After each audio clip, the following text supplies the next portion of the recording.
Dalawang tao lang nagkocontrol dyan. Ulitin ko lang mabilis. Si Zaldico, Martin Romualdez. Kita natin yan.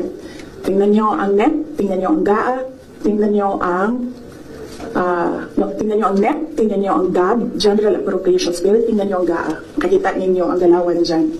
Hindi na siya kailangan ng expert. Sundan nyo lang kung ano yung nagbabago. Anong isa pa? Na-proof ko dyan, yung AKAP. Diba? Nagtalo sila sa AKAP. Sinasabi ng mga senador, hindi naman namin nakita yan noon eh. Sabi ni Zaldico, ano? O diba? Pinirmahan nyo, digital signature ninyo, pinahiram ninyo, pinirmahan nyo yan. Andun yan.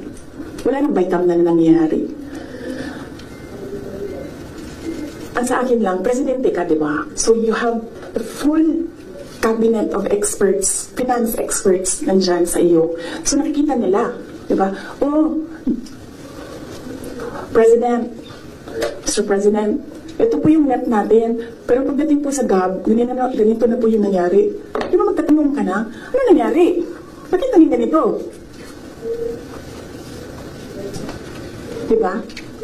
O ako lang ba yun? Well, kung ako yun, ganun. Ano nangyari? Bakit ganito na ang GAB? O pagdating ng Senate, ano nangyari? Tingnan nyo. Bakit ganito na? Pagdating ng BICAM, diba? Merong daming insertions doon. Walang paper trail and then suddenly sa BICAM nandoon na. Uy, di ba magtatanong ka? O bakit ganito? Ano nang ginagawa sa budget? Well, hindi ko nakita yun ha. Hindi ko lang alam kung alam niya.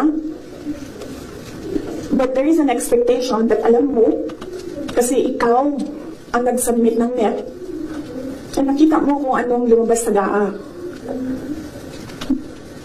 So there is an expectation na alam mo kung anong nangyayari sa budget. So merong president na, okay, ito yung NEP.